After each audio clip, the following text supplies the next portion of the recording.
Hello guys, আসসালামু আলাইকুম।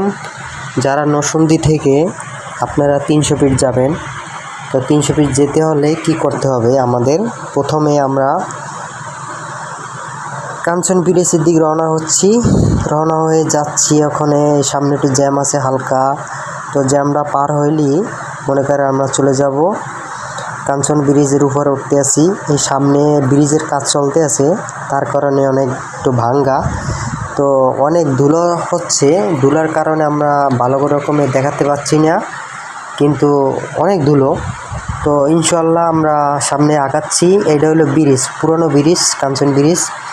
তো ব্রিজটা অনেক পুরনো, সেটার এখন মেরামত চলছে। পাশে আর একটা সুন্দর একটা ব্রিজ হচ্ছে, সেই ব্রিজটা মনে করেন কিছুদিনের ভিতরেই চালু হয়ে যাবে। তো আমরা যাচ্ছি ইনশাল্লাহ। ওখানে সামনে একটু ভাঙ্গা আছে, তার কারণে রাস্তাটা পেচ ঢালাই হয় না, দিকে একটু ভাঙ্গা আছে, তার কারণে আমরা আগাতে পারছি না ভালো করে। তো ইনশাল্লাহ সামনে আমরা অনেক চলে যাব দূরে। যখন ভালো হয়ে যাবে একটানে চলে আসতে পারবেন, কোনো কষ্ট হবে না। তখন একটু সামনে এই যে ভাঙ্গা আছে একটা ডাল, এই ডাল থেকে একটা আন্ডারপাস হয়েছে, ওটা দিয়ে গাজীপুর চলে যেতে পারবেন। তার কারণে আপনার এরকমের এই যে আমরা 300 ফিট চলে আসছি। এই যে সামনে দেখবেন। যাদের ভিডিওটা ভালো লাগছে তারা একটা লাইক এবং শেয়ার করে দিবেন।